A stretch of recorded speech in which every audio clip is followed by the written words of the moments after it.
Dear viewers, আজকের এই ভিডিওটি শুরু করার আগে আপনাদের বলে নিই, আমি আজকে যেটি বলতে চলেছি এটি কিন্তু কোনো পেড প্রমোশন নয়। কোনো কোম্পানির প্রোডাক্টকে তা মানে অর্থের বিনিময়ে আমি কিন্তু প্রমোট করছি না আপনাদের সামনে।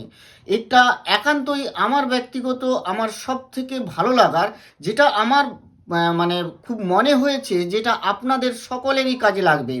বিশেষত যারা শিক্ষকতা করছেন, প্রাইভেট টিউশন পড়ান, বা কোনো গভর্নমেন্ট বা বেসরকারি ইনস্টিটিউশনে কর্মরত আছেন, অথবা আপনি যদি লেম্যানও হন, অর্থাৎ কিছুই করেননি, তাও আপনার এটি খুব প্রয়োজনীয় হবে। অথবা যারা ছাত্রছাত্রী, যারা এখন পড়াশোনা করছো, তাদের জন্য এটা ভীষণ উপযোগী এবং ভীষণ দরকারি। যেটা বলতে যাচ্ছি, সেই কারণে এটা পুরোটা স্কিপ না করে আপনারা পুরোটা কিন্তু শুনুন। খুব প্রয়োজনীয় একটা কথা বলতে যাচ্ছি। বিশেষত আপনারা যারা জিও সিম ব্যবহার করছেন, তারা প্রত্যেকেই নিশ্চিত তাদের প্ল্যান নিয়ে বিব্রত বা বিভ্রান্ত। কারণ প্ল্যানগুলো ডিভিশন এমন করা হয়েছে, সেখানে আপনাকে কিন্তু আপনার ইকোনমিক্যাল ব্যালেন্সটা দেখতে গেলে, আপনি যদি সব থেকে কম দামের প্ল্যান ব্যবহার করেন, তাহলে হিসেব করে দেখবেন যে এটাতে আপনার বেশি কস্ট পড়ছে। অর্থাৎ পার ডে কস্ট হিসাবে প্রায় 10 টাকারও বেশি পড়ে যাচ্ছে। অর্থাৎ সব থেকে কম দাম বোধ হচ্ছে 219 টাকা বা 39 টাকা, এরকম কিছু একটা রেট আছে, যেটা কেবলমাত্র 22 দিনের জন্য। আর যদি আপনি 349 টাকার প্ল্যানটা ভরেন, তাহলেও প্রায় আপনার 10 টাকার কাছাকাছি পড়ে যাবে। এটা বোধ হচ্ছে 84 দিন বা 74 দিন, এরকম কিছু একটা। সব থেকে মোস্ট প্রফিটেবল প্ল্যান যেটা, সেটা হচ্ছে 3599 টাকার। সেটা আপনার 1 বছরের জন্য। এটা কিন্তু আমার কথা নয়, আমার কথা হচ্ছে এটাই যে জিও কিন্তু একটি প্ল্যান তাদের 300, জিও কিন্তু তাদের বিশেষ প্ল্যানের মধ্যে গুগল জেমিনাই এআইকে প্রো প্ল্যানটার ফিচার্সটা তারা দিচ্ছে। এই Google Gemini AI pro features হয়তো অনেকে জেনে বা না জেনে তারা কিন্তু পেয়ে যাচ্ছেন।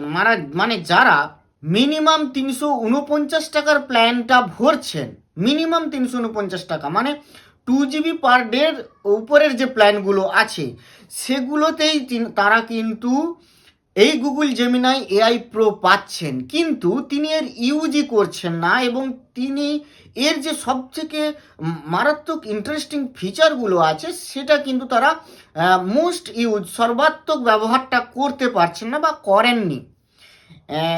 আমি মানে দেখেছি, মোটামুটি কম্পেয়ার করে, যেদিন থেকে চ্যাট জিপিটি বেরিয়েছে, মার্কেটে এসেছে, এই চ্যাট জিপিটি কিন্তু মারাত্মক সাড়া ফেলেছিল বাজারে। গুগল তখনও কিন্তু বসেছিল, কিন্তু একটা টাইমে এখন কিন্তু গুগল জেমিনাই এমন একটা জায়গায় পৌঁছেছে, সেখানে এই গুগল জেমিনাইয়ের যে ফিচার্সগুলো থেকে বেরিয়ে আসা আমাদের সম্ভব নয়, এবং এর ফিচার্সগুলো আপনাদের ব্যবহার করতেই হবে। আমি একটা ফিচার্স অন্তত বলবো, গুগল জেমিনাই এআই যে প্রো ফিচার্সটা পাচ্ছেন, আপনি টোটাল একটা বান্ডেল পাচ্ছেন। মানে আপনি যদি মিনিমাম 349 টাকার প্ল্যানটা ভরেন জিওর, তার উপরে যে কোনো প্ল্যান দেখতে পাবেন। আপনার ওই যে জিওর যে অ্যাপটা আছে, যখনই আপনি রিচার্জ করবেন, সেখানে আপনি দেখতে পাবেন যে এই জেমিনাই এআই প্রো ফিচারটি আপনার জন্য ফ্রি। কোন কোন প্ল্যানে ফ্রি সেটা লেখা থাকবে। তো যাই হোক, আমি এই কথায় যাচ্ছি না। আমার যেটা বক্তব্য, এই টোটাল যে প্রো বান্ডেলটা আপনি পাচ্ছেন, এখানে অনেক ফিচার্স আপনি একসাথে পাচ্ছেন, এবং মারাত্মক মারাত্মক ফিচার্স, যা বলার মানে অপেক্ষা রাখে না। এখানে বলাটা ওভারওয়েলমিং আমি হয়ে যাব, যে এমন এমন কিছু কিছু ফিচার্স আছে যা আপনাদের আমি দেখাতে যাচ্ছি। তার মধ্যে একটা বলবো আজকে, সেটি হচ্ছে নোটবুক এলএম। সমস্ত শিক্ষক, সমস্ত ছাত্রছাত্রী, লেম্যান সকলের জন্য এটি বিশেষ প্রয়োজনীয়। বিশেষত যারা পড়াশোনা রিলেটেড, পড়াশোনার কাজে এটি লাগবে। তো বেশি কথা না বাড়িয়ে চলুন একেবারে আমরা এই অ্যাপসটির মধ্যে ঢুকে যাই। এই নোটবুক এলএম আপনি অ্যাপস হিসাবে আপনার মোবাইলেও কিন্তু ইনস্টল করে নিতে পারেন, অথবা আপনি এটিকে আপনার মানে কম্পিউটার বা ল্যাপটপেও ব্যবহার করতে পারেন। যে কোনোভাবেই হোক এটাকে আপনি ব্যবহার করতে পারেন। শুধু আপনি আপনার জিমেল আইডি দিয়ে এটাকে ক্লেম করবেন, ক্লেম করলেই কিন্তু আপনি এটি টোটাল ফ্রি পেয়ে যাবেন। তো চলুন আমরা দেখে নিই এইখানে এটি আপনার জন্য কি কি করতে পারে এবং কি কি ফিচার্স আপনি পাবেন এবং কিভাবে এটি ব্যবহার করবেন।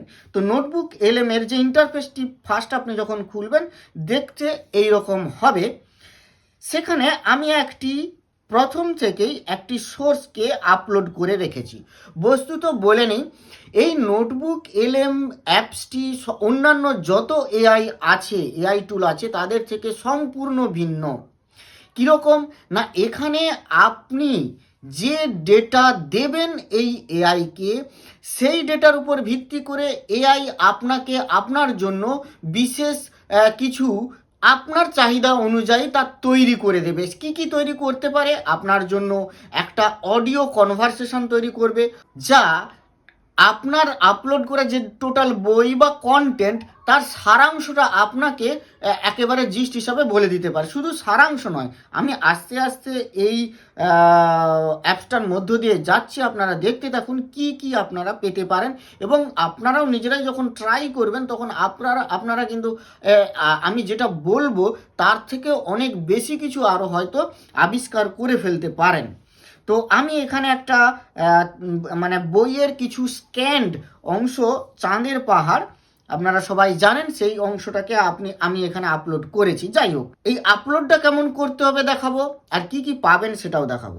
দেখুন চলুন, এইখানে দেখুন ক্রিয়েট নিউ, একেবারে নিচের দিকে ক্রিয়েট নিউ বাটনটি আছে, আর একটি ক্যামেরা বাটন আছে। অর্থাৎ আপনি যদি কোনো কিছু কোথাও দেখলেন, কোনো ছবি বা কোনো কিছু, এখানে ক্যামেরায় ছবি তুলেও এটিকে সোর্স হিসাবে দিতে পারেন। ক্রিয়েট নিউ করলেই আপনি এরকম একটি ডায়লগ বক্স পাবেন।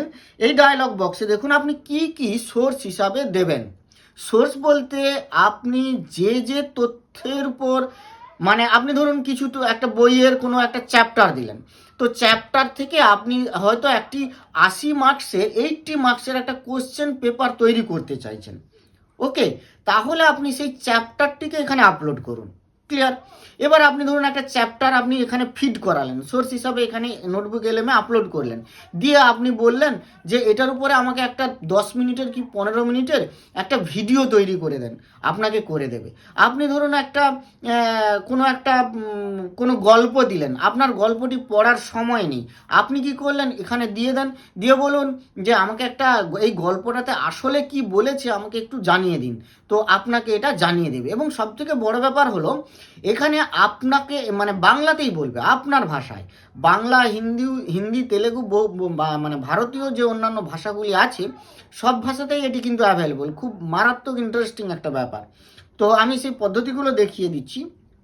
এখানে যাবেন নোটবুক এলএমের, ওই ক্রিয়েট নিউ করলেই আপনি এই অপশানগুলো পাবেন। দেখুন শুধু এইটা নয়, ওয়েবের কোনো লিঙ্ক পেয়েছেন, ওয়েব লিঙ্কের সেই লিঙ্কটাকে পেস্ট করেও আপনি কিন্তু সেখান থেকে ফিড চাইতে পারেন।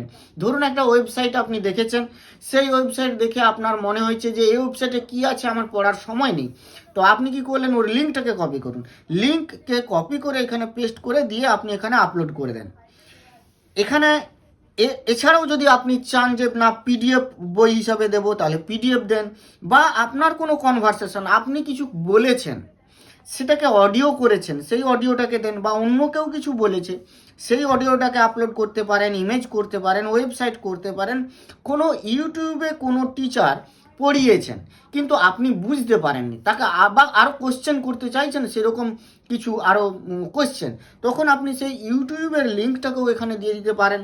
কোনো টেক্সটকে কপি করে এনে দিতে পারেন। মারাত্মক ফিচার্স এবং মারাত্মক জিনিস এখানে আপনি সমস্ত ধরনের প্রায় আপলোড করতে পারবেন। আপনার এই যে প্রো বান্ডেল, প্রো ফিচারের মধ্যে আছে 300টি সোর্স, এরকম কিন্তু আপনি আপলোড করতে পারবেন। 300 মানে অনেক, ঠিক আছে। তো এটি করার পর আমি একটি বই আপলোড করেছিলাম, গণিত প্রকাশ ক্লাস 9-এর, যেটা হচ্ছে আমাদের ওয়েস্ট বেঙ্গল বোর্ডের পিডিএফ যে টেক্সট বুক আছে, সেই টেক্সট বুকটি আমি এখানে পুরোটাই আপলোড করেছি। করার সাথে সাথেই আমাকে এই সারাংশটি ইংরেজিতে দিয়েছে। তো ইংরেজিতে আমার পছন্দ হয়নি, তাই আমি এটাকে কি করলাম, আমি বললাম এই সারাংশটি বাংলায় দেন। এবারে আমাকে সারাংশটি গণিত প্রকাশ এই বইটির মধ্যে কি আছে সেই টোটাল সারাংশটি আমাকে এইটুকু অংশে দিয়ে দিল। এবার দেখুন, এবার আমি চাইছি যে আমাকে এমসিকিউ টাইপের 5টি সূচক অধ্যায় থেকে প্রশ্ন তৈরি করে দেন। এটা আমার কোশ্চেন, মানে আমি যা চাইছি সেটা কিন্তু এখানে এরকম বললেই কোন জায়গায় বলবো, এই যে ask one source. Ask one source মানে আমি একটাই সোর্স দিয়েছি, তাই আমাকে বলেছে একটা সোর্স থেকে। এখানে যদি 5টা সোর্স দিতাম তাহলে 5 সোর্স, মানে ওই 5টা সোর্সকে, মানে 5টা যে আমার আপলোডিং আছে সেই কন্টেন্টের উপর ভিত্তি করে আমার যে জিজ্ঞাস্য বা আমার যে চাহিদা সেইগুলির উত্তরও কিন্তু দেবে। তো আমি এখানে জিজ্ঞাসা করলাম, অর্থাৎ এখানে আমি লিখলাম যে আমাকে এমসিকিউ টাইপের 5টি সূচক অধ্যায় থেকে প্রশ্ন করে দেন, ও সঙ্গে সঙ্গে আমাকে কি কয়েক মুহূর্তের মধ্যে এইটা আমাকে তৈরি করে দিল। এবং এই যে 5টি কোশ্চেন আমি টেস্ট করে দেখলাম, মানে আমি দেখলাম আর কি, যে খুব স্ট্যান্ডার্ড, খারাপ নয়, একেবারেই খারাপ নয়, স্ট্যান্ডার্ড কোশ্চেন। শুধু লেখাটা এইখানে, এই যে লেখাটা, এইটা অঙ্কের ভাষায় এটাকে টু দি পাওয়ার বলা হয়। কম্পিউটারে যখন আমরা লিখি এইরকম চিহ্নটা টু দি পাওয়ার চিহ্ন, এটা একটু বুঝে নিলেই হবে। আর এই যে ফ্র্যাক 1 2 লেখা আছে, এটা মানে বোঝায় হাফ, 1/2, মানে ফ্র্যাকশন অফ 1/2। এটা 16 টু দি পাওয়ার ফ্র্যাক 1/2 মানে 16 টু দি পাওয়ার হাফ, এইরকম আর কি, একটু বুঝে নিতে হবে। তবে আমি দেখাচ্ছি এর থেকেও ভালো আরও কোশ্চেন তৈরি করা যায়, তার অপশান আছে। এবারে আমরা নিচের দিকে আসি। এইটি হচ্ছে আসল, মানে এর খনি, মানে আসল রান্নাঘর বলা যেতে পারে। সেটি কি না, এই স্টুডিও অপশানটি। স্টুডিও নিচের দিকে দেখুন 3টে বাটন আছে, একটা সোর্স, একটা চ্যাট, আর একটা হচ্ছে স্টুডিও। এই যে স্টুডিওতেই হচ্ছে এর রান্নার খনি বলা যেতে পারে। আপনি এখানে মারাত্মক মারাত্মক ফিচার্স, মারাত্মক মারাত্মক জিনিস আপনি এখানে পাবেন। কি কি পাবেন দেখুন, অডিও ওভারভিউ। অডিও ওভারভিউ মানে আপনি এই টোটাল যে সোর্সটা দিলেন তার একটা সামারি বা ওভারভিউ অডিওতে কনভারসেশন আকারে বলবে। একজন মেল ভয়েস, একটা ফিমেল ভয়েস, দুজনে কনভারসেশন আকারে বলবে, আমি শোনাবো কেমন তৈরি হয়েছে, খুব মারাত্মক জিনিস তৈরি হয়েছে। এরপরে ভিডিও যদি আপনি চান এটাও ওভারভিউ হিসাবে পাবেন। আচ্ছা, এই ডান দিকে একটা জিনিস দেখছেন কলমের আকারে, যেখানে এই ভিডিও ওভারভিউতে নেই কিন্তু এখানে আছে। আসলে এটা বলে নিই, এই যে অডিও ওভারভিউ, আপনি যদি জাস্ট এইখানটায় ক্লিক করেন, এইখানটায়, তাহলে আপনার ও ডিফল্ট যে একটা সামারি আপনাকে তৈরি করে দেবে।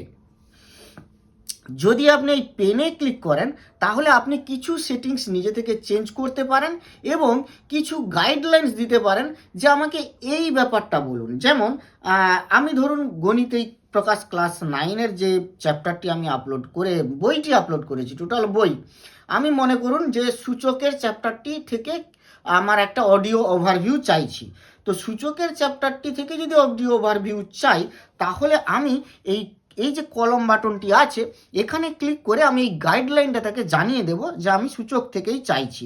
যেমন দেখুন, এই অডিও বাটনটিতে ক্লিক করলে এই অপশানটাতে আমরা চলে আসব। কীরকম না, লেন্থ কেমন চাই, যে শর্ট লেন্থের অডিও চাই, না মিডিয়ামের, না লংয়ের, আমরা মিডিয়াম করলাম।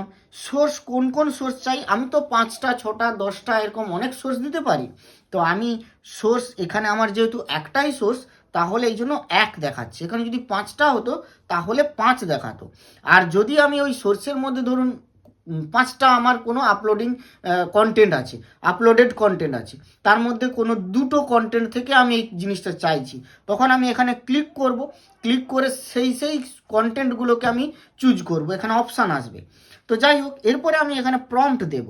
প্রম্পটে আমি কি লিখব, আরেকটা জিনিস দেখুন, এই যে বাংলা ল্যাঙ্গুয়েজ, আমি বাংলায় অডিও ওভারভিউ চাইছি। তো এবারে চলে আসুন, প্রম্পটে আমি লিখলাম কি, সূচকের অধ্যায়টি আলোচনা করুন। সূচকের অধ্যায়টি আলোচনা করবে শুধু ওই যে টোটাল যে ক্লাস 9-এর বইটা আছে তার মধ্যে কেবলমাত্র চ্যাপ্টার 2 যেটা সূচকের অধ্যায়, সূচকের চ্যাপ্টার, সেটি আলোচনা করবে। এবং আলোচনাটা করবে বাংলা। এটি আমি বাংলা চুজ করেছি। এটা যদি ইংরেজি থাকে, ডিফল্ট কিন্তু ইংরেজি থাকবে, তখন ইংরেজিতেই হবে। আর যদি আমি এখানে বাংলা চুজ করি তাহলে বাংলাতেই হবে এবং সূচকের চ্যাপ্টারটি বলবে, দিয়ে আপনি জেনারেট বাটনটিতে ক্লিক করবেন, হয়ে যাবে। এখানে জেনারেটিং হতে থাকবে, ঠিক আছে। আলাদা আলাদা সবগুলি দেখুন কালার আলাদা আলাদা আছে, প্রত্যেক কালারের জন্য জেনারেটিং, একসাথে আপনি অনেকগুলো জেনারেট করতে পারেন। তো এগুলি সবই সেই কালারের জেনারেটিং দেখাবে, মানে এটির একটু টাইম লাগবে, 1-2 মিনিট 10 মিনিটও লাগতে পারে, একটু আপনাকে ওয়েট করতে হবে। কোয়ালিটি এবং তার যে লেংথ এবং তার কন্টেন্টের উপর নির্ভর করবে, কতগুলি সোর্সকে সে চেক করে এটা বলবে তার উপরে ডিপেন্ড করবে। আগে থেকেই এটা হয়ে গেছে, এটা এটা এটা কিন্তু অটোমেটিক তৈরি হয়ে যায়। এটা ইংরেজিতে একটা অডিও ওভারভিউ, এটা সবসময় ইংরেজিতে তৈরি হয়ে যায়। এখানে দেখুন কি কি অপশান আপনি পাচ্ছেন। ফ্ল্যাশ কার্ডস, ফ্ল্যাশ কার্ডস হচ্ছে মনে রাখার জন্য একটা বিশাল ভালো টেকনিক, অর্থাৎ কোয়েশ্চেন অ্যান্ড অ্যান্সারের একটা সম্মিলিত একটা পার্ট, অর্থাৎ অ্যান্সারটা হাইড থাকে, কোয়েশ্চেনটা র্যান্ডম আপনার কাছে আসে, সঠিক অ্যান্সার দিতে পারলে সেটা আপনি চেক করে নিলেন অ্যান্সার দেখে, আর না দিতে পারলে অ্যান্সারটা দেখে নিলেন। মানে সেটা হার্ড, ইজি, মিডিয়াম এর উপরে ডিপেন্ড করে কোয়েশ্চেনগুলো আপনার কাছে বারবার রিপিট হবে, এটাকে ফ্ল্যাশ কার্ড বলে। এরপরে আসুন কুইজ, আপনি যদি কুইজ কোশ্চেন কিছু চান, কুইজ চান, সেটা সবই কিন্তু পেন বাটন আছে, এই পেন বাটনে ক্লিক করে আপনি কিন্তু কাস্টমাইজ করতে পারবেন, আপনার কোয়ারিজ ওইভাবে বলতে পারবেন, যেমনভাবে অডিও ওভারভিউর ক্ষেত্রে আমরা কিন্তু এখানে এটা প্রম্পট হিসাবে দিলাম। এইভাবে আপনাকে একটা প্রম্পট এখানে সাপ্লাই করলেই সেই প্রম্পট অনুযায়ী আপনাকে কিন্তু কুইজ তৈরি করে দেবে। ইনফোগ্রাফিক্স মানে একটাই ছবির সাহায্যে আপনাকে টোটাল জিস্টটা বুঝিয়ে দেবে, একটা সিঙ্গেল একটা ছবি। আর স্লাইড ডেক মানে একটা প্রেজেন্টেশন ফাইল তৈরি করে দেবে। তো দেখুন আমি একসাথেই এগুলো তৈরি করেছি এবং এটা দেখুন এই কালারের সাথে এই কালার ম্যাচ করছে, তাহলে এইটি হচ্ছে স্লাইড ডেকের জন্য আমার কাছে এটি জেনারেট হচ্ছে। আর এটি হচ্ছে দেখুন অডিও ওভারভিউর জেনারেট হচ্ছে। এই অডিও ওভারভিউটা আমি বাংলায় চেয়েছি, তাই এটি জেনারেট হচ্ছে আমার জন্য। আমার জেনারেট হয়ে গেলেই দেখবেন এখানে উপরের দিকে একটি ডাউনলোড বাটন আছে, এই ডাউনলোড বাটনে আপনি ডাউনলোড করে নিতে পারেন। তবে এটি ডাউনলোড হয়ে আপনার ডিভাইসে যাবে না মোস্ট প্রবাবলি, কারণ আমি আমার ডিভাইসে পাইনি, তো দেখবো এটা আরও ভালো করে। তবে এটা যখন আপনার নেটওয়ার্ক থাকবে না তখনও আপনি এটা ডাউনলোড করে রাখলে তখনও আপনি এটা শুনতে পারবেন, এবং মারাত্মক যে অডিও কোয়ালিটিটা তৈরি হয়েছে এবং যা কন্টেন্ট, মানে কোনো ভুলভাল কন্টেন্ট নয়, দু একটা জায়গায় এটি হয়েছে। আমি শুনিয়ে দিচ্ছি, একটু শুনুন, তারপরে আসছি। গণিতের অনেক বড় বড় আইডিয়ার শুরু হয় খুব সাধারণ একটা প্রশ্ন থেকে। আজকের আমাদের যাত্রাও ঠিক সেরকমই। প্রশ্নটা হলো, বারবার একই সংখ্যাকে গুণ করার এই প্রক্রিয়াকে আরও সহজ, আরও সংক্ষেপে লেখার কি কোনো উপায় আছে? হ্যাঁ, এই একটা প্রশ্নের উত্তর খুঁজতে গিয়েই আমরা সূচকের এক অসাধারণ জগতে প্রবেশ করব, যেখানে শূন্য, ঋণাত্মক, এমনকি ভগ্নাংশেরও ঘাত থাকতে পারে। ঠিক। আমাদের হাতে রয়েছে নবম শ্রেণীর পাঠ্যপুস্তক গণিত প্রকাশের ২য় অধ্যায়, সূচকের নিয়মাবলী। আমাদের লক্ষ্য বইটা শুধু পড়ে শোনানো নয়, বরং এর ভেতরের মূল ভাবনাটা বের করে আনা। একদম ঠিক। এই প্রশ্নটা দেখতে খুব সাধারণ হলেও এর উত্তর গণিতের ভাষাকেই বলতে গেলে বদলে দিয়েছে। আচ্ছা। অর্থাৎ নিধান ১ থাকলে গুণের সময় সূচকগুলো যেটা শুরু হয় যখন আমরা সূচকগুলো স্রেফ যোগ হয়ে যায়। হ্যাঁ, সূত্রটা তো পরিচিত, কিন্তু এটা কেন কাজ করে? দুটো সংখ্যা গুণ করতে গিয়ে তাদের ঘাতগুলো কেন যোগ হয়ে যাচ্ছে? এর পেছনে যুক্তিটা কি? খুব ভালো প্রশ্ন। সূত্রের পেছনে না গিয়ে যদি আমরা এর অর্থটা দেখি তাহলেই ব্যাপারটা পরিষ্কার হয়ে যাবে। x5 মানে কি? x কে 5 বার গুণ করা। একদম, x into x into x into x into x। আর x³ মানে হলো x কে 3 বার গুণ করা, x into x into x। আচ্ছা, এখন এই দুটোকে যদি একসাথে গুণ করি, এইখানে দু একটি জায়গায় একটু প্রবলেম আছে, একটু বুঝে নিলেই হবে। যেমন বলেছে x5, এটা x5 না, x⁵, সব জায়গাতে এই টু দি পাওয়ার কথাটা বলেনি, xm বলছে। xm মানে হচ্ছে x⁵m। আসলে এই দু একটি জায়গা ছাড়া কিন্তু বাদ বাকি কন্টেন্টের যে বেসিক যে আইডিয়া, কনসেপ্ট যেটা বোঝাতে চেয়েছে সেটা কিন্তু খুব সুন্দরভাবে বলেছে। একজন টিচারের মতো করে, একজন টিচার যেমনভাবে খুব সুন্দরভাবে বোঝান সেইভাবে করেই বোঝানো হয়েছে, দারুণ লেগেছে। এটা আপনারা আপনাদের নিজের কাজে বিভিন্ন প্রয়োজনে কিন্তু এটাকে ব্যবহার করতে পারেন। নোটবুক LM মারাত্মক একটি অ্যাপস। তো আপনারা যদি এটাকে খুব প্রয়োজনীয় মনে করেন, আপনারা শেয়ার করতে পারেন আপনাদের বন্ধু বান্ধব আত্মীয় স্বজনদের মধ্যে। এবং এই সমস্ত কন্টেন্ট যদি আরও পেতে চান অবশ্যই সাবস্ক্রাইব করুন, কমেন্টে জানান। যাই হোক, আজ এই পর্যন্ত। ভালো থাকবেন, সুস্থ থাকবেন, ধন্যবাদ।